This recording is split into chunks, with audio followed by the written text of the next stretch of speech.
दोस्तों नमस्कार। पंचशील गृह शिक्षा चैनल में आपका स्वागत है।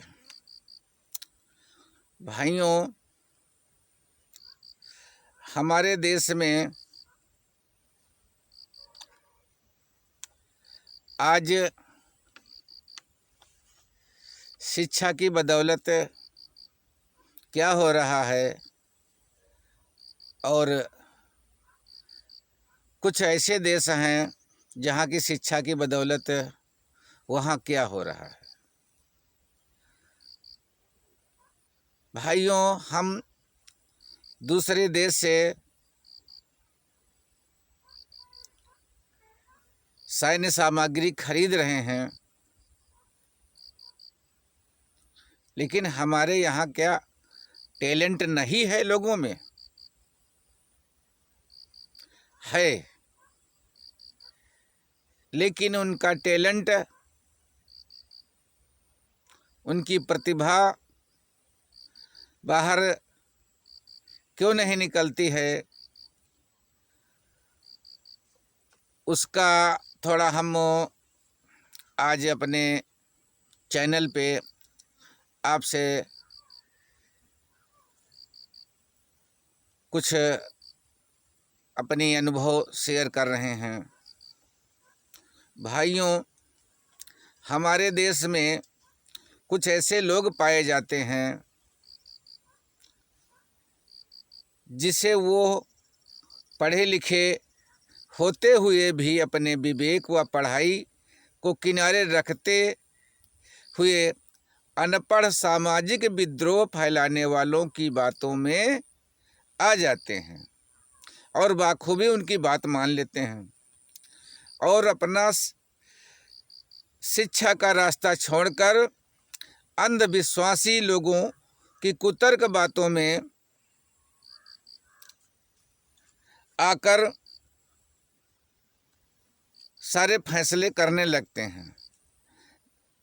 कुछ लोग इतने बड़े विद्वान होते हैं कि अगर किसी मरीज़ का एक्सरे पकड़ा दिया जाए तो तुरंत बता देंगे, देखिए ये बीमारी यहाँ पे है। उसमें रेडियोलॉजिस्ट फेल हो जाएगा, लेकिन ये हमारे अंधविश्वासी लोग तुरंत उसमें बीमारी खोज लेंगे।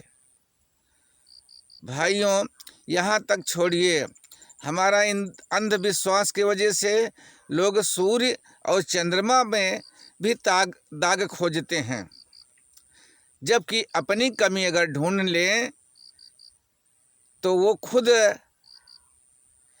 चंद्रमा तक पहुंच जाएं। भाइयों, ऐसे हमारे समाज के लोग अच्छों को बुरा साबित करने लग जाते हैं, लेकिन कुछ कार्य सामने अच्छे होते हैं फिर भी वो लोगों को अच्छे नहीं दिखाई देते हैं। आज हम आपको एक ऐसी घटना से रूबरू कराऊंगा। भाइयों, थोड़ा वीडियो लंबा है, आप समय की बचत न करते हुए पूरा वीडियो देखें, तब समझ में आपको आएगा कि सब जानते हैं कि हमारे भारत का संविधान लिखा गया था। वो कहीं ऊपर से नहीं आया था, लेकिन उस पर लोगों के नकारात्मक बातें ही समाज में अच्छे को अच्छा कहने नहीं देती। भाइयों, किसी पढ़े लिखे व्यक्ति से पूछा जाए तो जवाब यही मिलता है कि भारत का संविधान भीमराव अंबेडकर ने नहीं लिखा है। वो संविधान कमेटी के सदस्य थे और उसने संविधान नहीं लिखा है। भाइयों, आज आप जान लें, हमारे संविधान के एक मेंबर थे माननीय कीर्ति कृष्ण ब्रह्मचारी जी, जिन्होंने एक बहुत खूबसूरत बात कही कि संविधान प्रारूप समिति में कुल 7 मेंबर थे, जिसमें से एक ने ज्वाइन नहीं किया और एक बीमार पड़ गए और 2 दिल्ली के बाहर थे और एक देश के बाहर चले गए और एक ने इस्तीफा दे दिया। तब दूसरे मेंबर को लेकर आए। देखिए भाइयों, कहने को 7 मेंबर थे, लेकिन संविधान लिखने की पूरी जिम्मेदारी बाबा साहब भीमराव अंबेडकर के हाथ में आई और उन्होंने 2 वर्ष 11 माह 18 दिन में संविधान लिखकर तैयार किया। उस समय उनका स्वास्थ्य खराब हो गया था, लेकिन बाबा साहब अंबेडकर ने कहा कि जिंदगी बहुत लंबी होने का मतलब नहीं, जिंदगी महान होनी चाहिए। भाइयों, बाबा साहब भीमराव अंबेडकर को अपने जीवन में 4 PhD की डिग्री मिली। बताओ, हमारे पढ़े लिखे लोग जिनको एक एप्लीकेशन लिखना नहीं आता है, वो हमारे मसीहा, संविधान निर्माता, संविधान शिल्पी, विश्व रत्न बाबा साहब के ऊपर कैसी कैसी अफवाहें फैलाते हैं।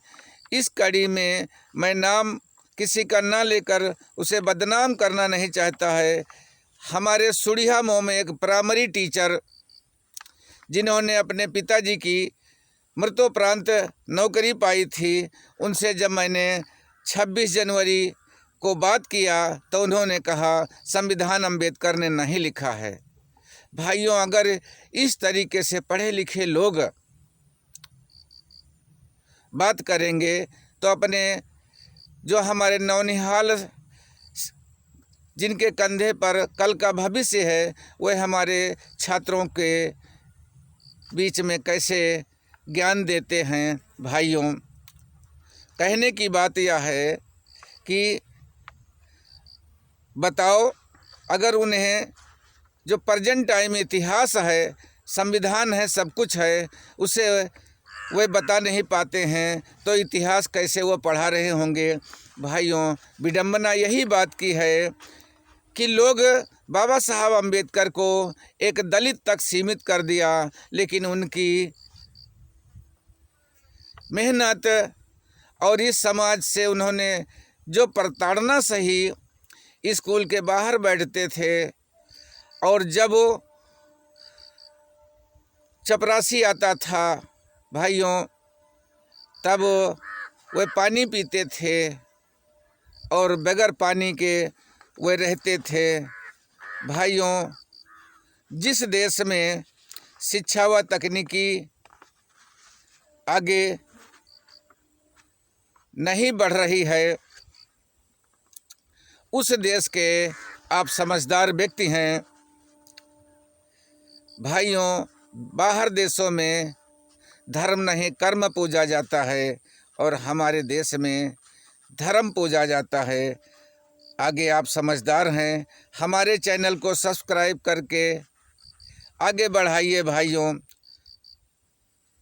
शेयर करिए, क्योंकि जिससे समाज में एक नई शिक्षा की क्रांति पैदा हो और हमारे देश के लोग अच्छे वकील, अच्छे जज, अच्छे वैज्ञानिक, अच्छे पारिवारिक संबंध सबके बने और हमारा देश तरक्की के रास्ते पर जाए और हमें युद्ध में प्रयोग करने वाली सामग्री कहीं दूसरे से ना लानी पड़े। हमारे यहाँ के लोग सक्षम हैं। भाइयों, आपको बहुत बहुत धन्यवाद।